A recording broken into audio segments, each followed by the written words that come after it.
नमस्कार दोस्तों। कहानी शुरू करने से पहले मैं आपको ये बताना चाहती हूँ कि अगर आप मोरल एंड मोटिवेशन कहानी सुनना पसंद करते हैं तो आप मेरे दूसरे चैनल एम्पावर द लाइफ पर आ सकते हैं। आपका वहाँ स्वागत है। द गोल्डन स्टोरीज में आपका स्वागत है। आइए सुनते हैं विशंबर नाथ शर्मा कौशिक की लिखी कहानी मद। राय बहादुर केशव प्रसाद उन आदमियों में से थे जिनका विश्वास था कि संसार में धन ही सब कुछ है। जिसके पास धन है वही श्रेष्ठ है और वह सब कुछ प्राप्त कर सकता है। राय बहादुर साहब का परिवार 8-10 आदमियों का परिवार है। 3 पुत्र, 2 पुत्रियां, पत्नी, विधवा चाची इत्यादि से परिवार भरा पूरा है। बड़ा लड़का कृष्ण प्रसाद डिप्टी कलेक्टर है और बाहर रहता है। रात के 8 बजे थे। राय बहादुर साहब अपने कुछ मित्रों तथा खुशामदियों सहित अपने विशाल भवन के एक सुसज्जित कमरे में बिजली की अंगीठी के सम्मुख। आज बड़ी सर्दी है, एक सज्जन ने कहा। हाँ, आज कल से भी अधिक है। ऐसे में सर्कस देखने चलना तो मुसीबत है। ना चलिएगा तो टिकट रद्दी हो जाएंगे। खैर चलेंगे तो, परंतु आनंद नहीं आएगा। शॉल वॉल ले लीजिएगा, हम तो तूश लेकर आए हैं, एक ने कहा। जी मैं कंबल लेकर आया हूँ। यह ना समझिएगा कि आपके पास ही तूस है। वह मोल में भारी है तो यह तोल में भारी। सब लोग हंसने लगे। राय बहादुर साहब बोले, यह बराबरी अच्छी दिखाई। भारी दोनों हैं, एक मोल में तो दूसरा तोल में।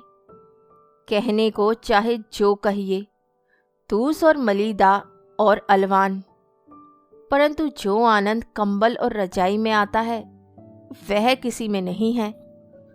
राय बहादुर बोले, तूस वगैरह हल्के होते हैं और साथ ही काफ़ी गर्म भी, इसलिए इनका मूल्य है। रजाई और कंबल ओढ़े चलना फिरना कठिन होता है। हाँ, बस इतनी ही सुविधा है। रात को तूस ओढ़कर सोइए तो पता लग जाए। रात में तो लिहाफ और कंबल ही काम देते हैं। गधे हो, तूश इत्यादि का उपयोग रात में ओढ़कर सोने में नहीं होता। राय बहादुर ने कहा। क्या क्या गप लोग हाँक देते हैं। एक साहब उस दिन कह रहे थे कि पहले ऐसे तूस होते थे कि यदि जमे हुए घी के कुप्पे पर लपेट दीजिए तो घी पिघल जाता था। हाँ, तो क्या हुआ, ऐसे तूस बनते रहे होंगे। ऐसा कोई कपड़ा बन ही नहीं सकता। तूस में गर्मी कहाँ से आई। तूस में गर्मी नहीं होती तो शरीर को गर्म क्यों रखता है।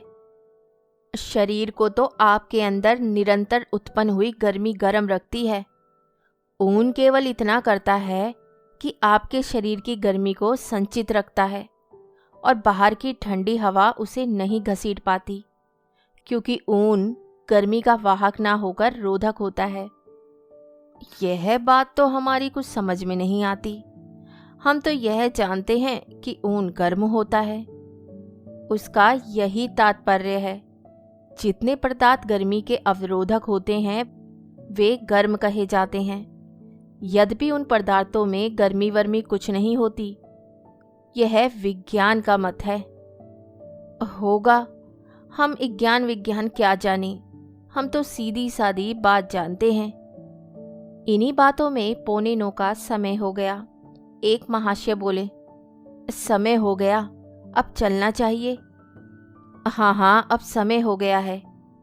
राय बहादुर साहब ने नौकर से कार मंगवाने के लिए कहा और स्वयं कपड़े पहनने चले गए। राय बहादुर साहब फर्स्ट क्लास में अपने तीनों मित्रों सहित विराजमान थे। खेल आरंभ हो चुका था।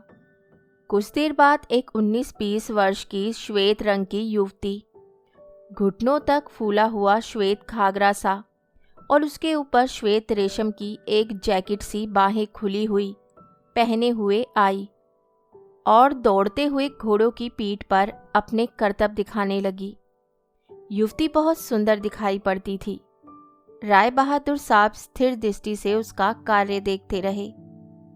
जब वे अपना खेल दिखाकर चली गई, तब राय बहादुर साहब को मानो होश सा आया।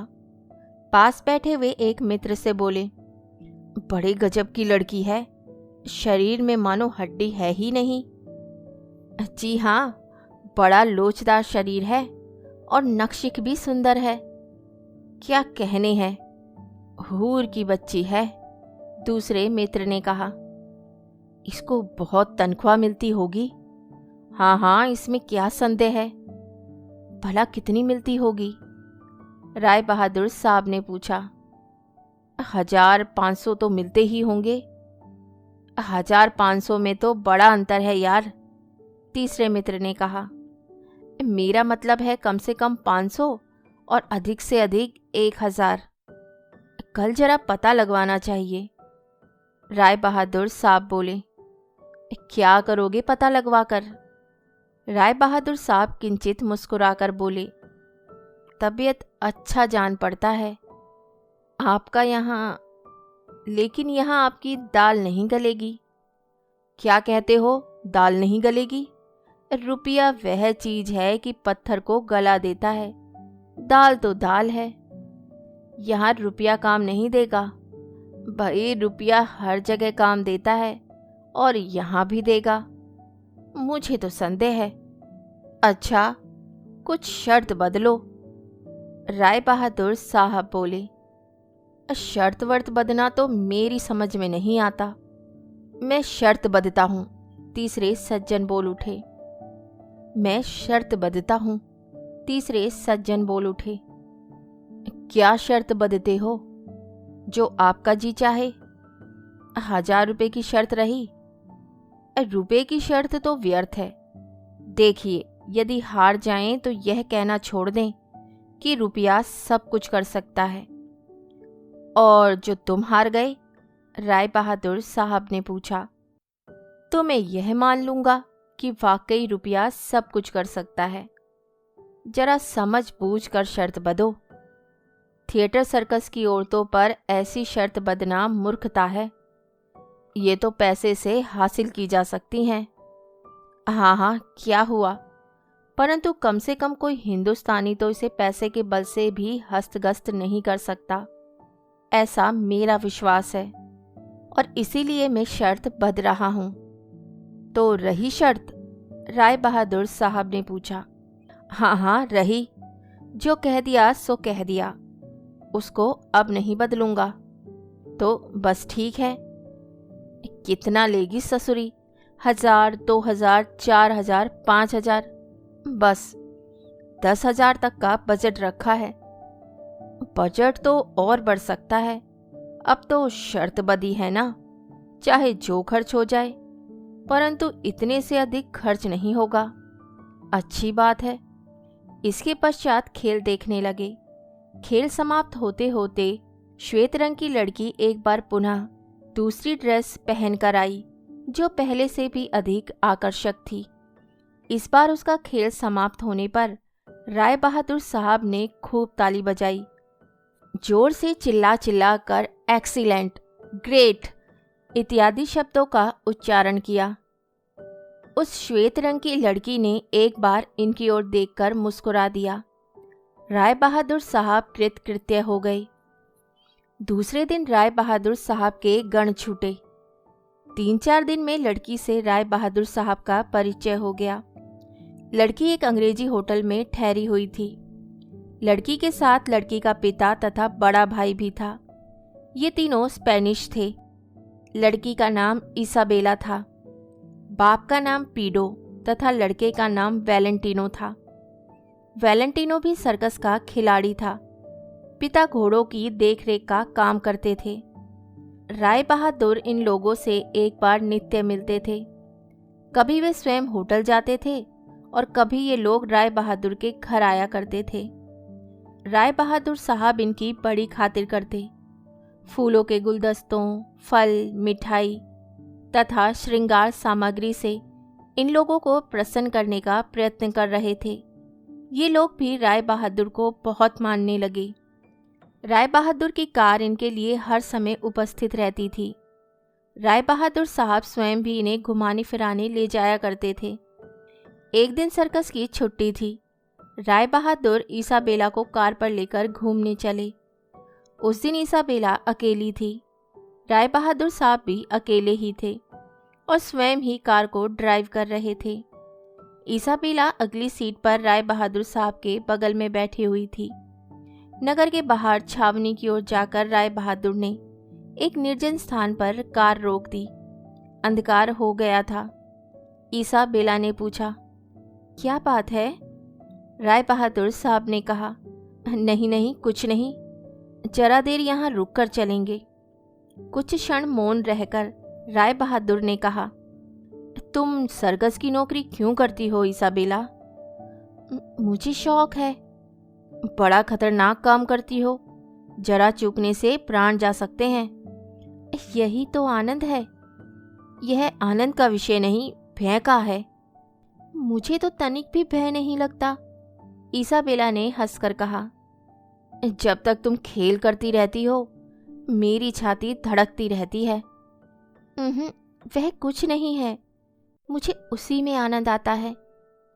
तुम सर्कस की नौकरी छोड़ क्यों नहीं देती? क्यों? जितनी तनख्वाह तुम वहां पाती हो, उतनी मैं तुम्हें दूंगा। इसाबेला हंस पड़ी, बोली, तनख्वाह की क्या बात है? मुझे अपनी कला से प्रेम है। तो अब तुम कला का प्रेम छोड़कर मुझसे प्रेम करो। ये कहकर राय बहादुर साहब ने इसाबेला के गले में बाई बांह डाल दी और उसका चुंबन किया। इसाबेला ने पीछे सरक कर एक तमाचा राय बहादुर साहब के गाल पर मारा और स्पेनिश भाषा में ना जाने क्या कहने लगी। राय बहादुर साहब अंग्रेजी जानते थे, स्पेनिश भाषा नहीं जानते थे। अतः वे नहीं समझ सके कि इसाबेला क्या कह रही है, परंतु इतना अनुमान लगा लिया कि संभवतः गालियां दे रही है। राय बहादुर साहब ने अपनी बांह खींच ली और झट अपनी जेब से चेक बुक निकाली, फाउंटेन पेन निकाला और चेक बुक खोलकर वह बोले, बताओ बताओ, तुम्हें कितना रुपया चाहिए? जितना बताओ उतना लिख दूं। इसाबेला ने एक तमाचा और जड़ा। इस बार वे अंग्रेजी में बोली, बेवकूफ गवार हिंदुस्तानी, समझता है मैं रुपया पैदा करने के लिए सर्कस की नौकरी करती हूँ? वह मेरी कला है, मेरा शौक है। लाख रुपये के लिए भी मैं उसे नहीं छोड़ सकती। ये कहकर इसाबेला कार से उतर पड़ी। राय बहादुर साहब क्यों क्यों आखिर क्यों कहते रहे। इसाबेला पैदल ही चल दी। कुछ दूर चलने पर एक खाली तांगा मिल गया, उसे लेकर वह चली गई। राय बहादुर साहब कुछ क्षण बैठे सोचते रहे, तत्पश्चात कार लेकर चल दिए। दूसरे दिन राय बहादुर साहब ने देखा कि उनके दिए हुए सब उपहार वापस आ गए। उनके साथ में एक चिट भी थी, उसमें केवल इतना लिखा था, अब मुझसे मिलने का प्रयत्न मत करना, इसाबेला। उस दिन संध्या समय राय बहादुर साहब ने मित्र मंडली में कहा, मैं शर्त हार गया।